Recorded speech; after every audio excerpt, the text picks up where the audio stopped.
2 Reis capítulo 5, vamos ficar de pé por respeito à palavra de Deus. Quantos acharam, diga amém? Amém. E Naamã, chefe do exército do rei da Síria, era um grande homem diante do seu senhor e de muito respeito, porque ele e o Senhor dera livramento aos sírios, porque por ele o Senhor dera livramento aos sírios. E era este varão homem valoroso, porém leproso. Diga comigo, porém leproso. E saíram tropas da Síria e da terra de Israel, levaram presa uma menina que ficou ao serviço da mulher de Naamã. E disse esta sua senhora: tomara que o meu senhor estivesse diante do profeta que está em Samaria, ele o restauraria da sua lepra. Então entrou Naamã e o notificou ao seu senhor, dizendo: assim e assim falou a menina que é da terra de Israel. Então disse o rei da Síria: vai, anda, e enviarei uma carta ao rei de Israel. E foi e tomou na sua mão 10 talentos de pratas, e 6.000 siclos de ouro, e 10 mudas de vestes.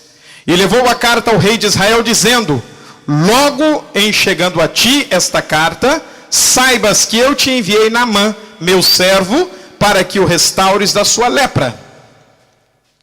E sucedeu que, lendo o rei de Israel a carta, rasgou as suas vestes e disse: sou eu Deus para matar e para vivificar, para que este envie a mim, para eu restaurar a um homem da sua lepra?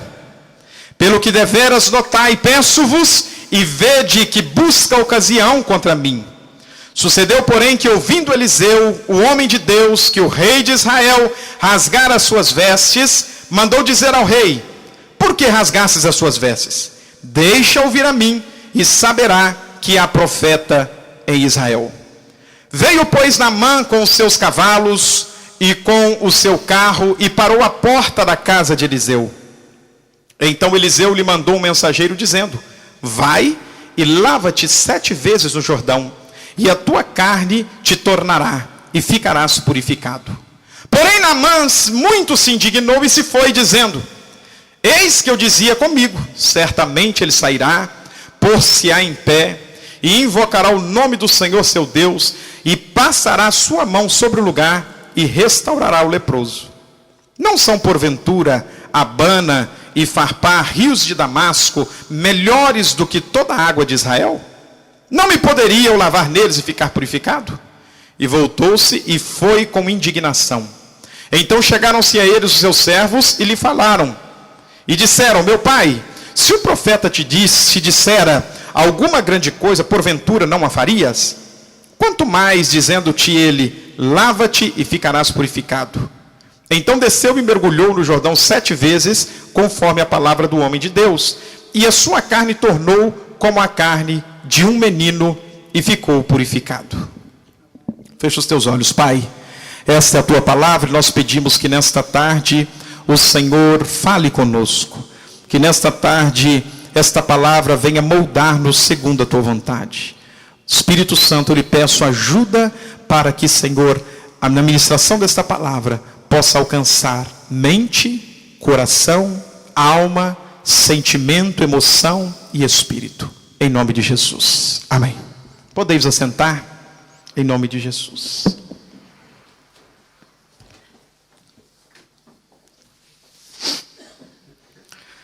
Amados, todas as vezes que nós nos encontramos neste lugar, é uma felicidade imensa para mim, porque eu sei que esta é a casa de Deus. Eu sei que este lugar o Senhor fala conosco. O que diferencia este lugar de qualquer outro lugar é que este lugar é um lugar de adoração. Nós aprendemos há poucos dias que quando nós entramos por este lugar, nós devemos entrar com reverência.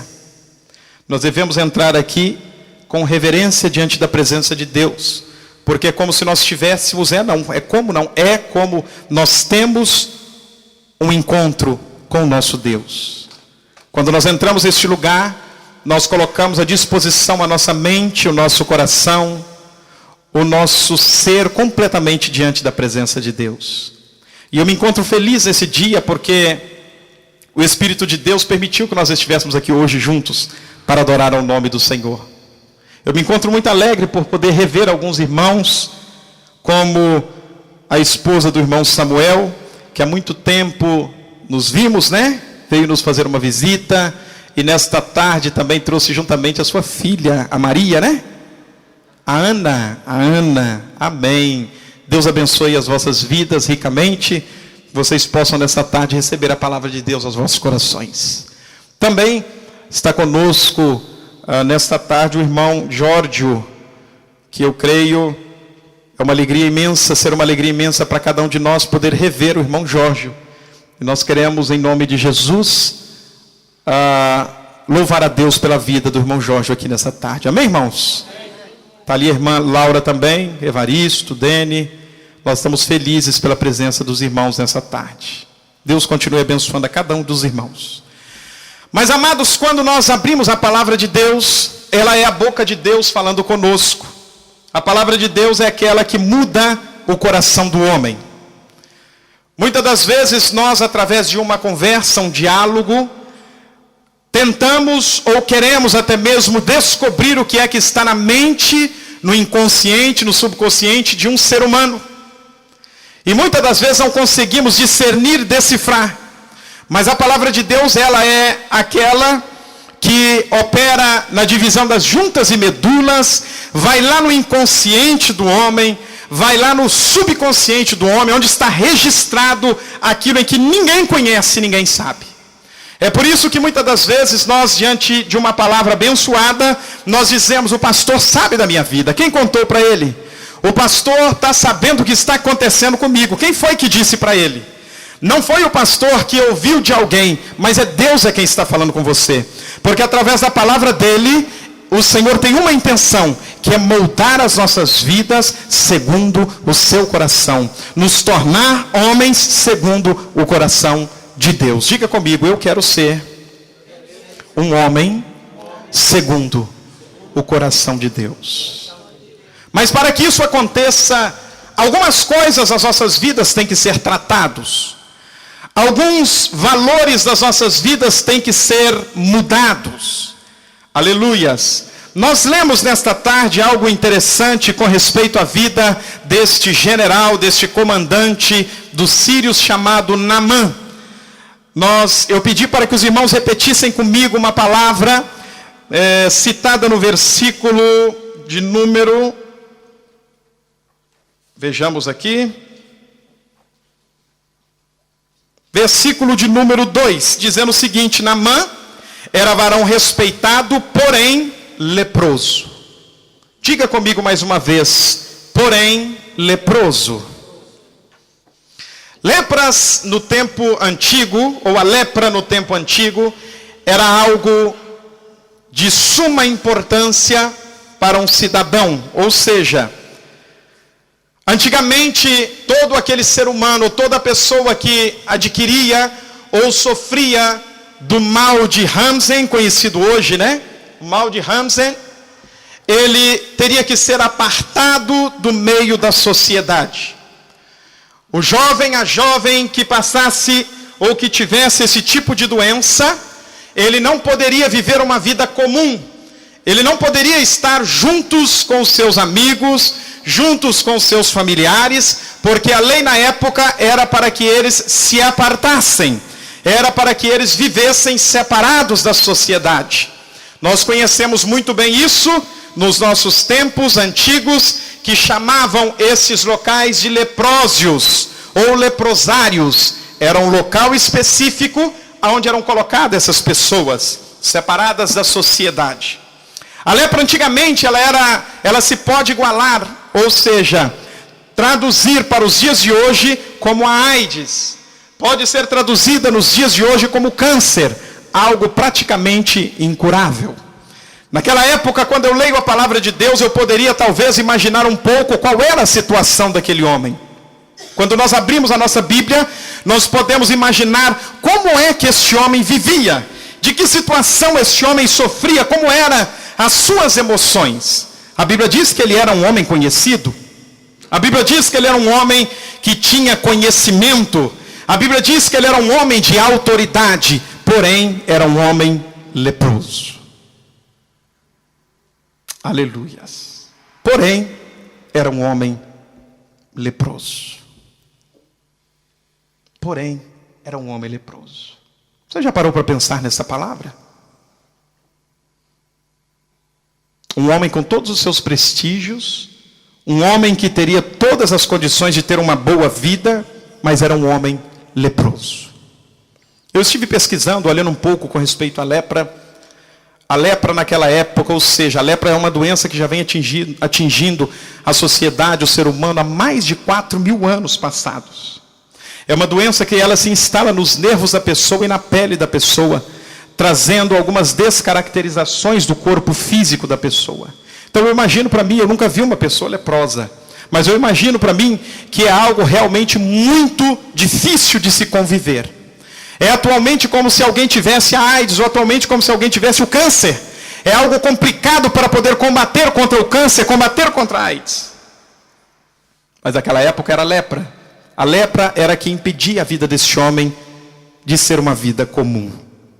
Na Europa, na Idade Média passada, os leprosos eram obrigados a usar alguns sinos pendurados no pescoço, ou na mão, ou na perna, para que quando eles estivessem se aproximando de algum lugar, este leproso começasse a avisar: olha, aqui vai um leproso. Saiam de perto, porque aqui vai um leproso. Era um sinal que acompanhava a vida daquele homem, daquela mulher, até o final da vida, até a sua morte. Um sinal que por onde ele passava, ele estava anunciando: eu não posso ter contato com ninguém. Eu não posso conviver com ninguém. Eu não posso viver a minha vida normal como qualquer pessoa vive. Saiam da frente, porque eu sou leproso. Nesta tarde eu não sei se você entrou neste lugar com algum tipo de problema na tua vida. Problemas todos nós temos. Problemas todos nós passamos. Mas essa tarde nós vamos descobrir que o Senhor pode nos dar vitória em nossos problemas. Que o Senhor pode curar a lepra da nossa alma. Nessa tarde, neste lugar, o Senhor está falando aos nossos corações, ministrando as nossas vidas, que somente Ele é o Deus do impossível. Vira para o irmão que está do teu lado e diga: Deus é Deus do impossível. Diga mais forte: Deus é Deus do impossível. Abra sua Bíblia comigo ainda no livro de Mateus, capítulo 8. A Bíblia nos retrata algo interessante, que Jesus teve um encontro com um leproso. Eu não sei se você se lembra, mas eu te disse que um leproso não podia haver contato com uma pessoa sã. Um leproso, ele era levado para o leprosário, um local, uma vila ou uma cidade onde somente eles podiam viver. E ninguém poderia chegar naquele local, porque era um local contaminado. Mateus capítulo 8, versículo 1 diz assim: e descendo ele do monte, seguiu-o uma grande multidão. Eis que veio um leproso e o adorou. Diga comigo: adorou. Dizendo: Senhor, se queres, podes me tornar limpo. E Jesus, estendendo a mão, tocou-o, dizendo: quero ser limpo. E logo ficou purificado da lepra. Eu encontro um fato interessante aqui, irmãos, no capítulo 8 de Mateus, que é algo sobrenatural, porque um leproso naquela época, como eu disse, não podia estar no meio da multidão. Mas Jesus, descendo do monte, a Bíblia diz que foi até ele ter com ele um leproso. Um homem desprezado pela sociedade. Um homem que não tinha valor para a sociedade. Foi ter com Jesus um homem leproso. Aleluias. Jesus, diante de toda a multidão que o seguia, podia talvez determinar somente uma palavra de longe. Jesus, com toda a multidão que o seguia, poderia dizer talvez: pessoal, esperem ou aguardem aí, porque eu vou fazer um milagre. Aleluias. Mas Jesus amou aquela alma. Jesus olhou para a necessidade daquele homem. Aquele homem olhou para Jesus e disse: Jesus, se tu quiseres, tu podes me curar. E a resposta de Jesus disse: eu quero. Seja limpo, seja purificado. Quantos leprosos nós temos hoje na casa de Deus? Quantos homens, quantas mulheres abandonados nós temos hoje na casa de Deus?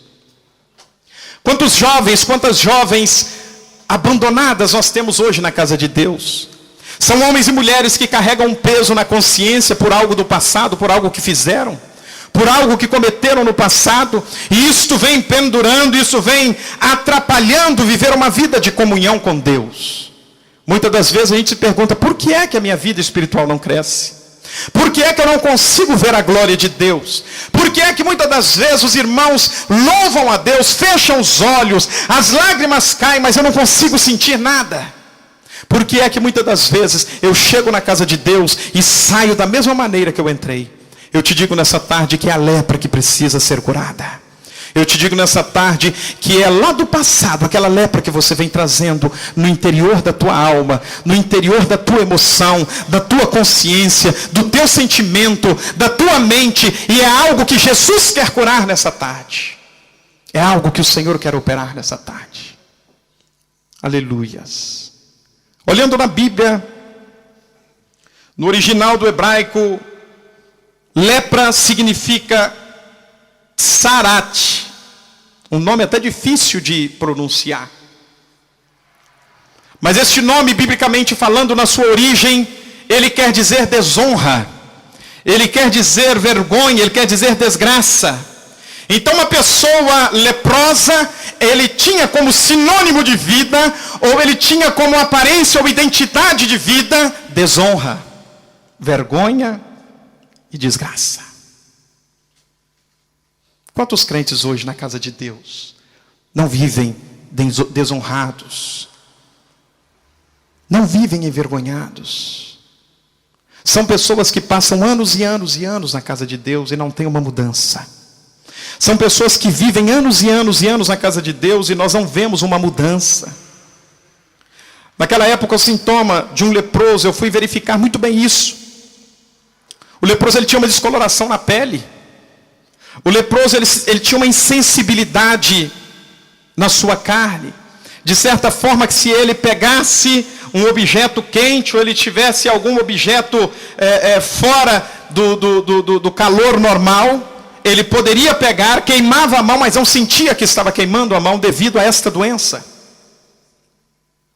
Ele era insensível à temperatura. E muitas das vezes, sabe o que isso acontece, meu irmão?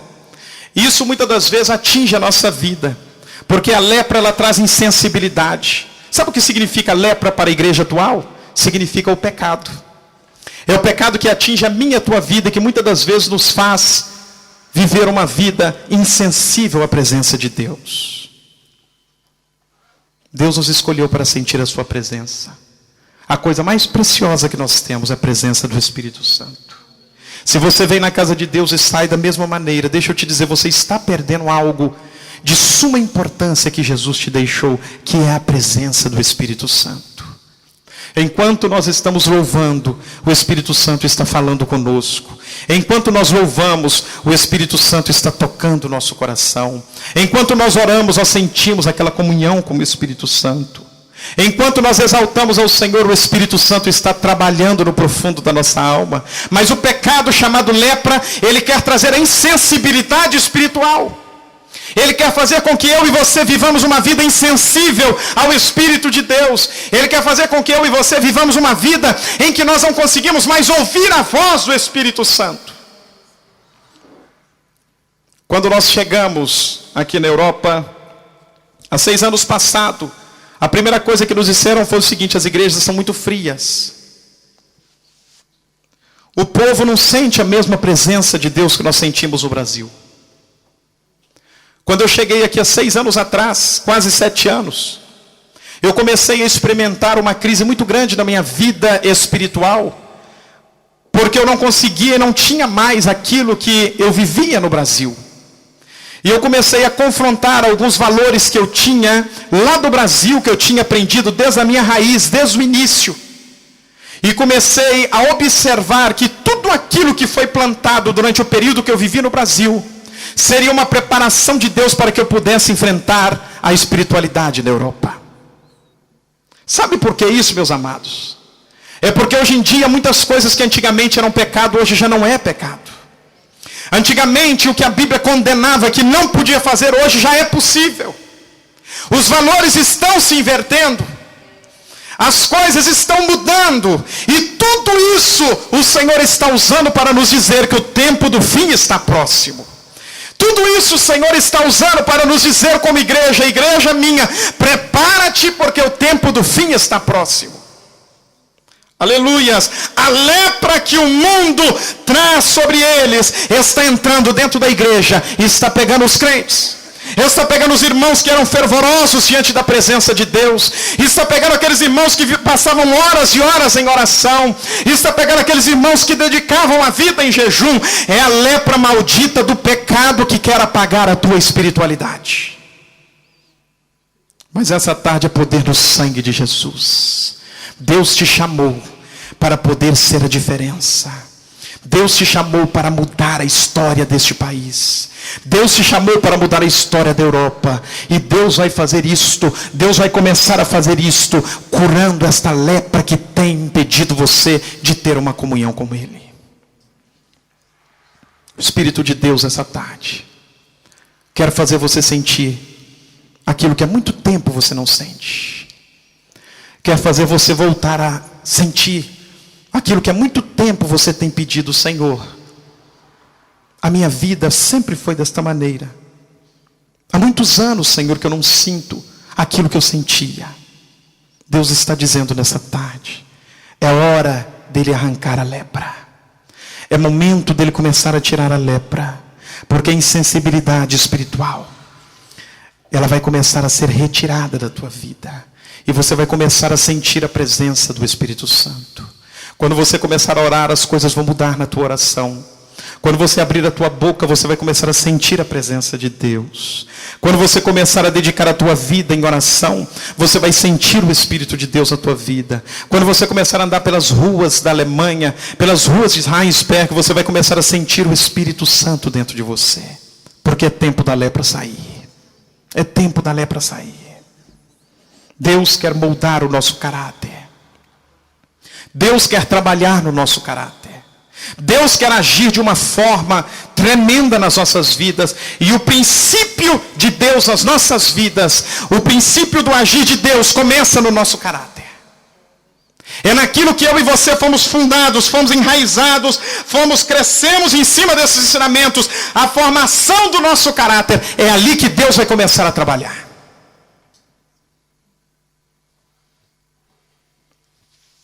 A Bíblia nos fala que uma jovem senhora foi levada ao cativeiro por aquele povo. Essa jovem senhora era uma israelita. E quando ela viu a situação do seu senhor, um homem leproso, tinha todas as qualidades possíveis. Tinha tudo o que quisesse no seu reino. Poderia ter aquela intimidade com o rei. Conversava com o rei quantas vezes fosse necessário, mas era leproso. Aquela jovem senhora disse à sua senhora: oxalá, ou quem dera, que o meu senhor fosse até Israel, chegasse até Israel, porque lá em Israel tem alguém que pode resolver o problema dele. Lá em Israel tem alguém que pode solucionar o problema dele. E a Bíblia nos fala que aquele homem foi até o rei, ouvindo essas palavras, foi até o rei. E o rei preparou uma carta de apresentação para o rei de Israel, escrevendo que ele estaria mandando Naamã para que o rei de Israel pudesse curar a Naamã daquela lepra. Algumas atitudes das nossas vidas podem mudar o nosso futuro. Israel significa a casa de Deus. Você veio para a casa de Deus. Você chegou neste lugar, você está no lugar certo.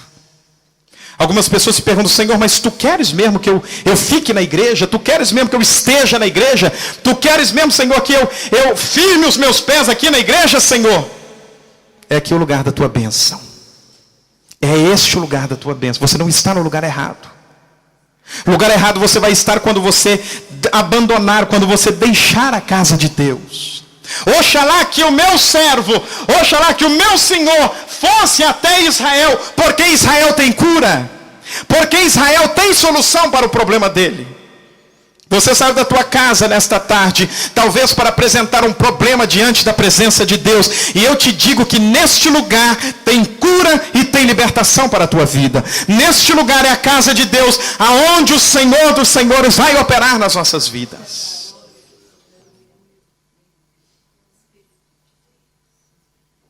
Quando Naamã chega diante do rei, o rei rasga suas vestes e diz: quem é ele? O que ele está pensando?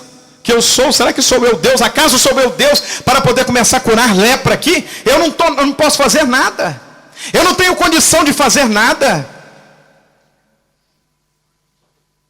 Por acaso busca ele talvez alguma maneira de lutar contra nós? Rasgar, acabar com a aliança e lutar e vir contra nós em guerra? Naamã ouviu a boa nova. Naamã tomou a atitude de ir até Israel em busca da cura. Porém, Naamã buscou a pessoa errada.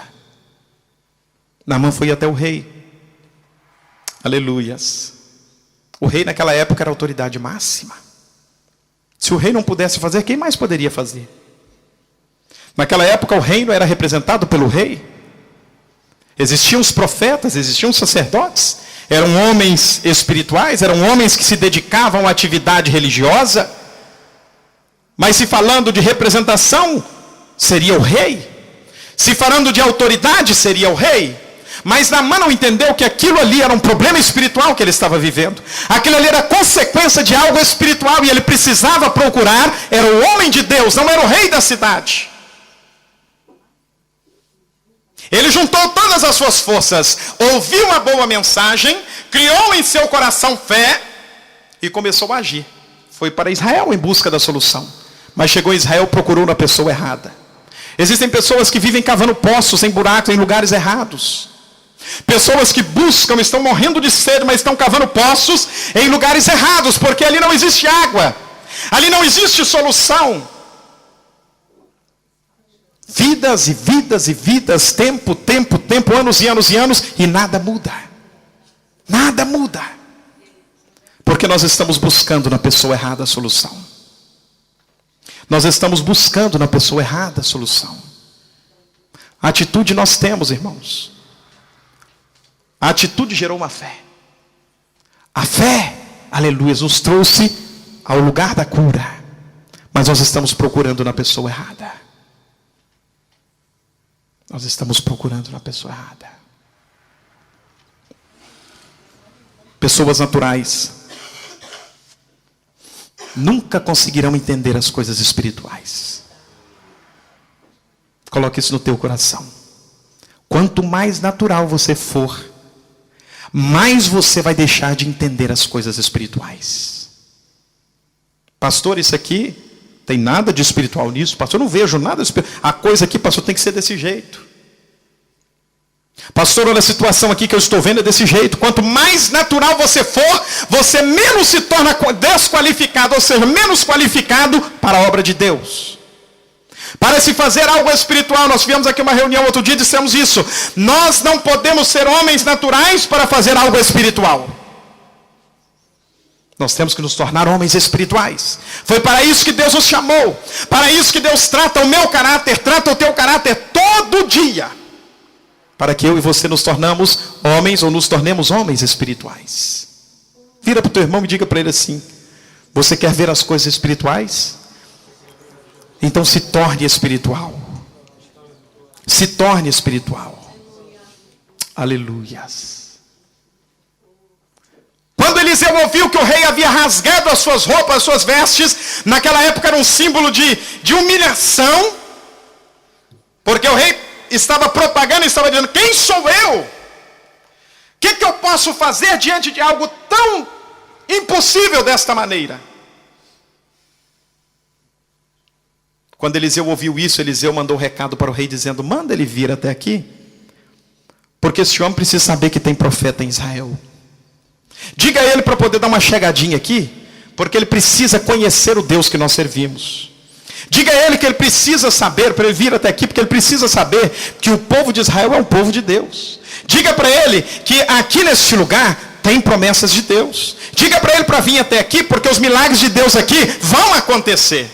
Aleluias, quando Deus te trouxe para este lugar, Deus colocou no teu coração a convicção de que algo vai acontecer. Você não está neste lugar por um acaso, meu querido. Você não está neste lugar porque você decidiu. Eu estou aqui, pastor, porque eu decidi. Pastor, eu tomei talvez aí uma decisão de estar aqui. Foi Deus quem te trouxe aqui. Neste lugar tem milagres de Deus. Neste lugar tem providências de Deus. Então vai Naamã até Eliseu. E chega a Eliseu, a famosa caravana da soberba. Diga comigo, glória a Deus. Naamã era um homem da corte do rei. Era o comandante dos sírios, né? Dos assírios. Imagine comigo um homem desse, de que maneira que ele chegaria hoje, talvez aqui na igreja de Heinsberg. A Bíblia diz que naquela época ele reuniu todos os seus cavalos, todos os seus empregados, e foram aquela caravana. E eu dei o nome dessa caravana da caravana da soberba, porque Naamã poderia ter ido sozinho, ter tido com o profeta, mas Naamã chegou com toda a caravana. Se fosse atualmente, esse homem tinha chegado aqui talvez com uma limusine, né? Talvez teria chegado aqui com uma X5, né? X5, né? X5. Ou talvez chegaria aqui com um Golf GT 2.0, né? Com toda a sua caravana. Chegou diante daquele profeta e começou pensando que o profeta ia fazer alguma coisa para ele. Sabe qual foi a resposta do profeta para ele? O profeta nem foi encontrar com ele. A Bíblia diz que Eliseu não perdeu nem o tempo de ir conversar com Naamã. A Bíblia diz que Eliseu não se importou se Naamã era comandante, presidente, ou o que Naamã era. A Bíblia diz que Naamã era alguém de interessante, mas para Eliseu queria demonstrar e dizer a ele: neste lugar nós somos todos iguais. Neste lugar aqui nós somos todos servos do Deus Altíssimo. Neste lugar aqui não existe nem maior e nem pequeno. Aliás, quem quer ser maior, primeiro que seja menor.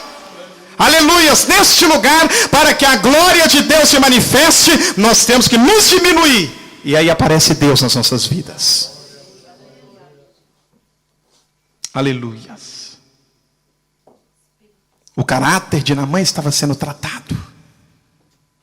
Meu Deus, um homem que era acostumado a reuniões privadas com presidentes, com comandantes de outras delegações, um homem que tinha um conhecimento de guerra, um homem treinado para enfrentar batalhas, agora estava sendo moldado por um homem de Deus. Estava sendo tratado pelo próprio Deus. Foi em busca de socorro. E Eliseu não foi encontrar com ele. Eliseu disse ao seu mensageiro: vai você e diga a ele para mergulhar 7 vezes no Jordão. Diga a ele para poder mergulhar 7 vezes no Rio Jordão, porque lá no Jordão é que ele vai receber a cura dele. Não vai ser nem aqui, eu não vou nem orar por ele. Algumas pessoas colocam o foco da sua vida, às vezes no pastor, às vezes nos obreiros, às vezes em alguns irmãos. Alguns dizem o seguinte: esse irmão é tão abençoado, aquela irmã é tão abençoada, meu Deus, como Deus usa aquela irmã. Mas a partir do momento que aquela irmã cai todo mundo atrás dela, porque o foco dela está no profeta, o foco delas estão no homem. É aqui que Deus trata o nosso caráter. É aqui que Deus nos ensina a depender somente de Deus. É aqui que Deus nos ensina que os nossos problemas, não é o pastor que resolve nossos problemas. Deus usa o pastor, Deus usa o profeta, mas o solucionador de problemas é Deus. É Ele quem opera, é Ele quem faz o milagre. E aí nós passamos a colocar a nossa fé em Deus, e não naquilo que nós vemos, não no irmão Monteiro, não na irmã Maria, não no diácono Antônio, não na diaconisa Idalina, não no pastor, não na esposa do pastor, mas nós colocamos a nossa fé em Deus. Porque em Deus nós temos solução para as nossas vidas. A Bíblia diz que aquele homem começou a murmurar. Começou a dizer: meu Deus, Eu não estou entendendo nada. Eu, comandante geral aqui da tropa de elite, eu, comandante, preparado, estudado para poder enfrentar guerras, chego aqui, um homem desse, não pode nem vir ao meu encontro. Eu achei que ele vinha, hein, irmão Monteiro, eu achei que ele ia vir, ia levantar as mãos para o céu, ia começar a cair fogo do céu, ia colocar a mão na minha cabeça e a cura ia vir. Eu pensei que a coisa era diferente, eu achei que era um ritual assim, alguma coisa diferente, era algo sobrenatural. Ele agora fala comigo que eu tenho que mergulhar lá no rio mais podre que tem. Será que lá em Damasco não tinha rio mais bonito, mais limpo? Lá do lado da minha casa tem um riozinho tão limpinho, ele podia me mandar eu mergulhar lá naquele rio. Mas me mandou lá para o lugar onde é cheio de lama, lá para o Jordão, o lugarzinho onde estava entulhado, o lugarzinho onde ninguém dava valor, o lugarzinho onde todos desprezavam, o lugarzinho onde nós talvez não teríamos nunca vitória. Quem já pensou, meu Deus, que lá naquele buraco que eu ia receber minha cura? E diz a Bíblia que os seus empregados começaram a dizer: Senhor, se por acaso o profeta tivesse te mandado fazer alguma coisa mais forte, ou mais difícil, se tivesse exigido algumas coisas mais caras, ou até mesmo dinheiro, ou tivesse exigido algumas coisas que seriam quase impossíveis para o senhor, acaso o senhor não faria? Claro que eu faria. Quanto mais um mergulhozinho naquele rio ali. Mergulhozinho no rio. E a Bíblia diz que Naamã resolveu, então, a mergulhar naquele rio. Sabe qual foi a primeira atitude de Naamã? Naamã, para poder entrar no rio, Naamã teve que se despir. Naamã não entrou no rio com toda o seu vestido real. Naamã não entrou no rio com todo os seus vestidos ou camisetas de seda. Naamã não entrou no rio com as suas calças caríssimas, compradas talvez no Egito antigo. Naamã não entrou no rio com seus turbantes. Naamã não entrou no rio com aquilo que ele tinha. Mas Naamã teve que se despir. Naamã teve que se despir diante dos seus empregados. E aqui eu entro, o primeiro mergulho, chama-se o mergulho do orgulho. Quando eu e você somos tratados por Deus do nosso orgulho, como dói, irmãos. Como dói sermos tratados no nosso orgulho. Eu aprendi desse jeito. Eu nasci ouvindo isso. Eu passei a minha vida ouvindo isso. E eu vou morrer desse jeito. Como dói o tratamento no orgulho. Como dói sermos tratados no nosso orgulho. Lá em Provérbios capítulo 18, versículo 12, diz que a humildade precede a glória. E para que nós recebamos o milagre de Deus na nossa vida, nós precisamos aprender o estágio da humildade. O orgulho tem que ser amassado. O nosso orgulho tem que ser eliminado se nós quisermos recebermos glória de Deus. Tantas pessoas dizem: pastor, eu não sou batizado com o Espírito Santo.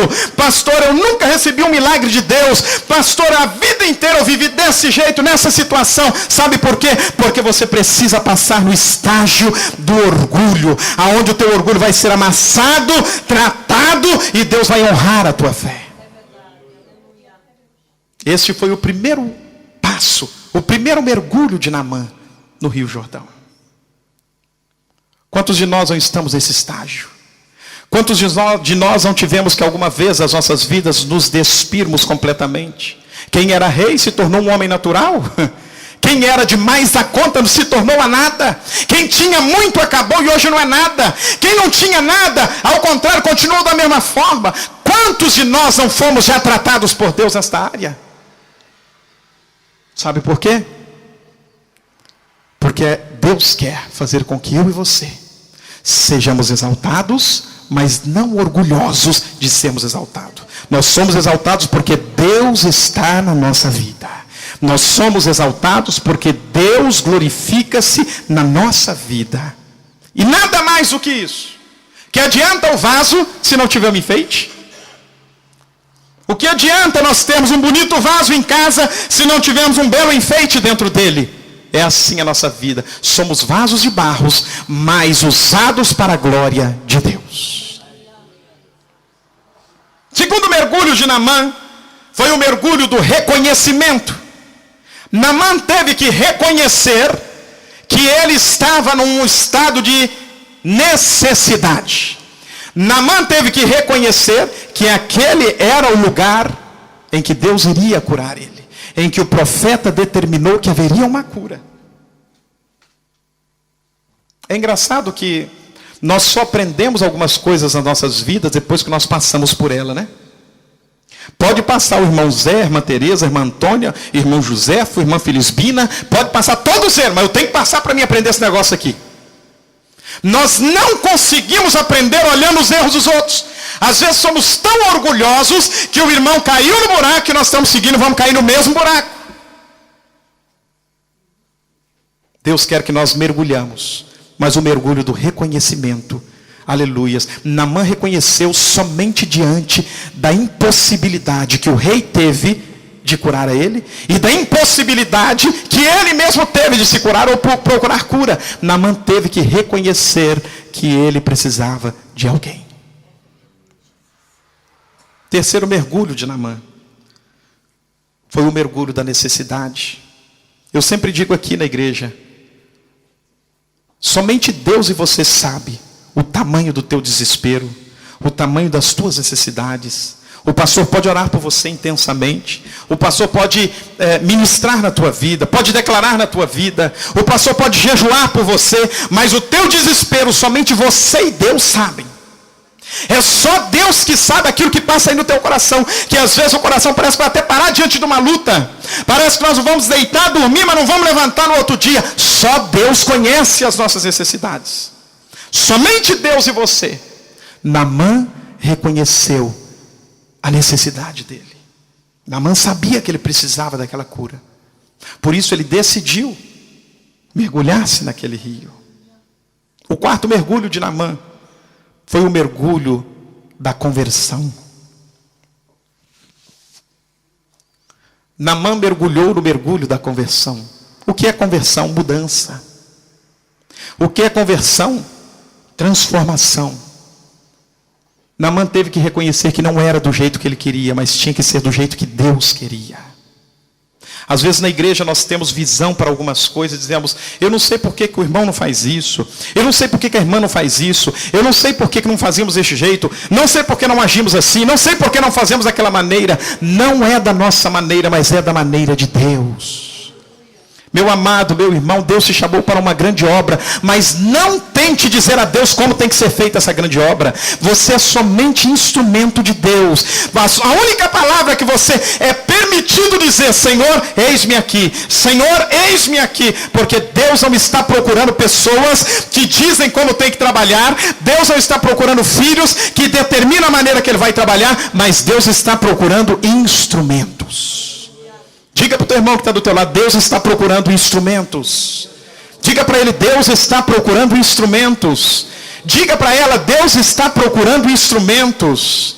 Aleluia, você quer ser exaltado por Deus, como nós cantamos aqui nessa tarde, bendito serei. Aonde eu passar o Senhor vai me exaltar. Olha gente, se Deus me levar lá para a roça, Deus vai me exaltar na roça, no meio das galinhas, no meio dos porcos, no meio dos bois, não tem problema, porque a bênção está na minha vida. Se você quer ser exaltado por Deus, seja um instrumento somente. Seja um instrumento somente.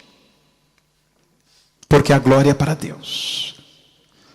Quinto mergulho é o mergulho da obediência. Diga comigo, obediência.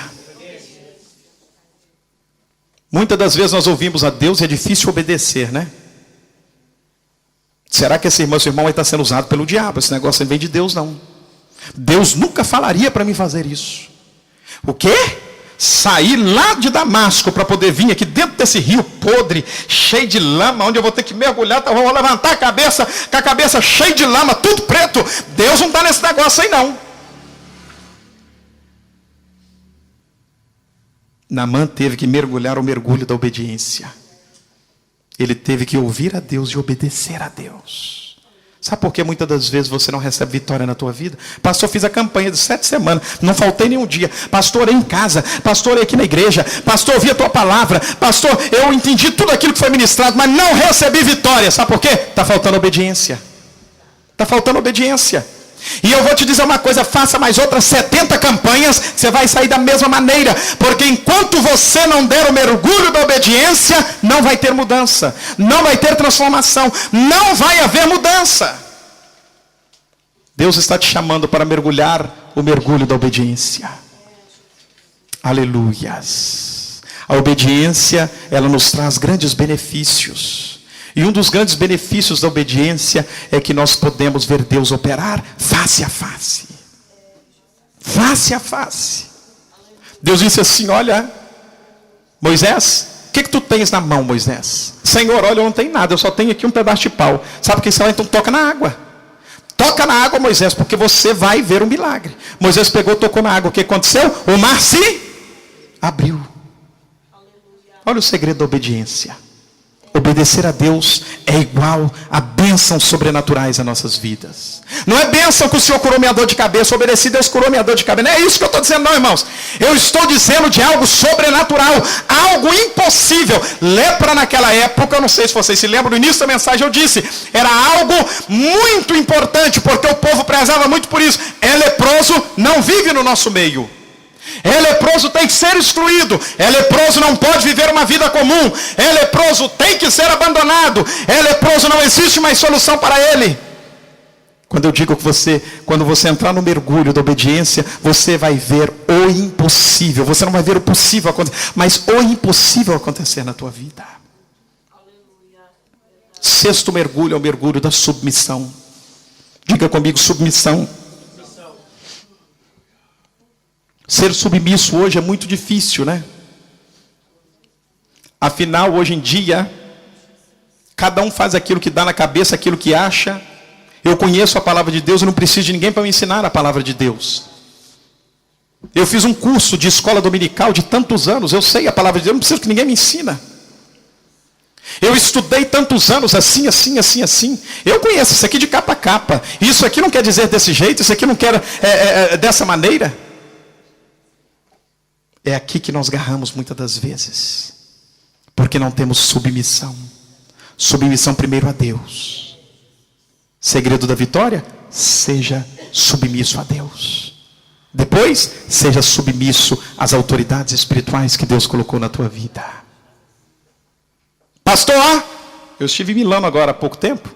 Uma irmã chegou para mim e disse, depois do culto, virou assim, pastor, o negócio é o seguinte. Essa palavra falou muito ao meu coração. Estou saindo daqui cheia do Espírito de Deus, viu? Falei, glória a Deus, irmã. Eu quero dizer uma coisa para o senhor, viu? Aqui eu entendi uma coisa. Eu tenho que ser submisso a Deus. Esse negócio de submissão ao homem, isso aí está errado, esse negócio aí. Olhei para ela e falei assim, irmã, ouvi tudo que ela tinha para dizer. Eu dizia, misericórdia, né? Enquanto ela dizia, eu clamava misericórdia. Eu virei para ela e falei o seguinte, irmã, a irmã ser submissa a Deus é uma grande bênção. Mas eu não posso crer que a irmã seja submissa a Deus, que não vê, não sendo submissa ao homem que a irmã está vendo, que é a autoridade de Deus sobre a tua vida. Se a irmã não consegue obedecer a Deus através do homem, que é a autoridade de Deus na tua vida, muito menos a irmã vai se submeter a Deus. Muito menos a irmã vai se submeter a Deus. Quer receber a bênção de Deus? Dê um mergulho da submissão. Dê um mergulho da submissão. Submissão em tudo. Fidelidade. Santidade. Separação. Aleluias. Deus nessa tarde está falando conosco. O que Deus quer da tua vida é submissão. Eu tenho tantos anos de crente. Conheço tudo já. Sei de tudo, pastor. Já passei por tanta coisa na minha vida que eu nem te digo. E se eu contar, nós vamos sentar aqui e vamos contar a noite inteira. Deus não está preocupado com o teu passado. Neste momento o que Deus quer é submissão tua. Porque senão teu passado vai ser lembrança atual 24 horas na tua vida. E sabe o que vai acontecer? Você não vai viver o presente, mas vai viver o passado. Então esqueça o passado, se submeta a Deus e receba um presente esplêndido na presença de Deus. sétimo mergulho é o mergulho da restauração. Diga comigo, mergulho. Diga, sétimo mergulho, o mergulho da restauração. A Bíblia diz que depois do sétimo mergulho, Naamã foi curado. A pele de Naamã se tornou como a pele de uma criança. A pele de Naamã se tornou como uma pele de uma criança novinha. Não tinha mais nada. Ah, meus queridos, eu imagino quanta alegria, Filipe, que aquele homem teve quando ele olhou para a pele dele. Do sexto para o sétimo mergulho era um suspense. Será? Será? Falta um só. Meu Deus, o que vai acontecer? Quando ele mergulha, ele levanta do sétimo, que ele olha para a pele limpinha. Que alegria tremenda que aquele homem teve. Que coisa profunda que aquele homem teve. Ele foi curado de algo que era impossível. Quantos de vocês aqui nesta tarde receberam algo da parte de Deus que era impossível? Irmãos, eu não quero que você diga o que era possível, que era praticamente impossível de acontecer. Quantos de vocês já receberam esse milagre da parte de Deus? Eu já recebi, não um só, muitos milagres de Deus. Eu creio que você, quando recebeu isso, você estava numa alegria tremenda. Eu não sei se você chorou, eu não sei se você pulou, eu não sei se você saltou, se você gritou, o que você fez, mas eu tenho certeza de que você estava alegre com Deus. Aquele homem, quando deu o último mergulho, o mergulho da vitória, o mergulho da restauração, o Senhor completou a vitória na vida dele. Nós estamos na sétima campanha, o sétimo dia, o sétimo elo desta campanha. E eu quero te convidar nessa tarde, se você ainda não recebeu o milagre de Deus, a entrar no Rio Jordão e dar o sétimo mergulho da restauração. É tempo de Deus trabalhar na tua vida. É tempo de Deus trabalhar na tua vida. Eu estava preparando esta mensagem quando Deus me deu algo interessante que diz assim: uma cura, seja ela espiritual ou física, é resultado de uma aliança. Muitos irmãos procuram cura. Cura da alma, cura do corpo, cura de tanta coisa. Mas a cura só acontece a partir do momento que você faz uma aliança com Deus. A cura só acontece a partir do momento em que você entrega-se completamente na dependência de Deus. Se Naamã tivesse resolvido voltar para a Síria, para Damasco, chegar lá em Damasco e dizer: olha, eu não quero saber, não era o Jordão, vou mergulhar aqui. Aquele homem tinha vivido os piores momentos da vida dele, mas como ele se submeteu à vontade de Deus, ele experimentou qual era a boa, agradável vontade de Deus. Vamos ficar de pé nesse momento, em nome de Jesus. Deus quer fazer um milagre na tua vida. Deus quer operar um milagre na tua vida. Mas você tem que começar os mergulhos da tua vida. Nesses 7 mergulhos, o caráter dele foi moldado de pouco a pouco.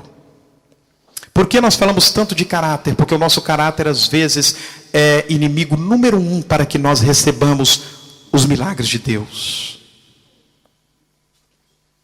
O caráter, nós já falamos sobre isso no estudo, é aquilo que você vem recebendo no decorrer da tua vida. Desde a infância, desde quando você nasceu, o seu caráter foi formado. E você vem trazendo isso. E não quer dizer que isto é bom ou que isto é ruim, mas quer dizer que você precisa ser moldado. Uma pedra brilhante, ela precisa ser esmerilhada, ela precisa ser tratada para depois aparecer, ganhar forma, aparecer do jeito que ela deve ser. E é o que Deus quer fazer na tua vida. Deus quer te preparar para algo novo na tua vida. Vinho novo em odres novos. Aleluias. O dono do vinho é Jesus.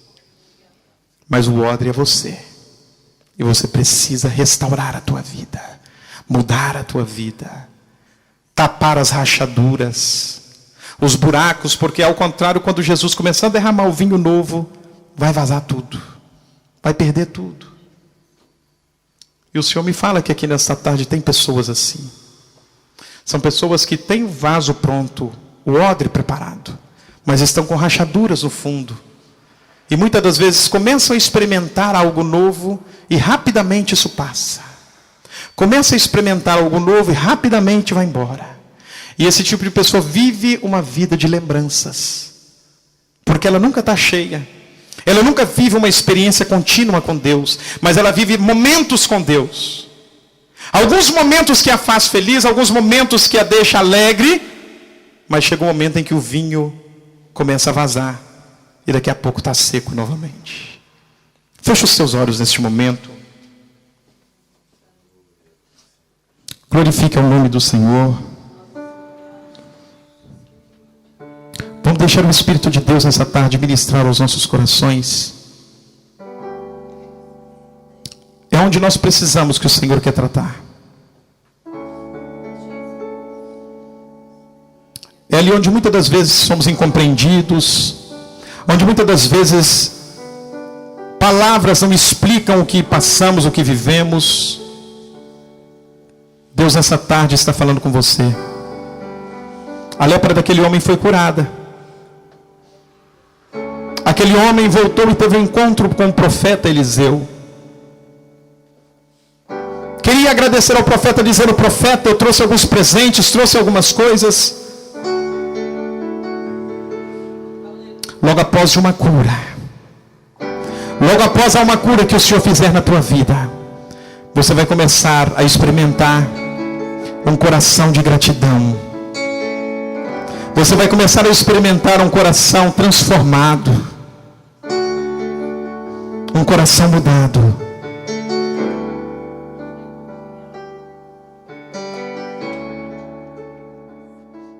Feche os seus olhos e adore ao Senhor.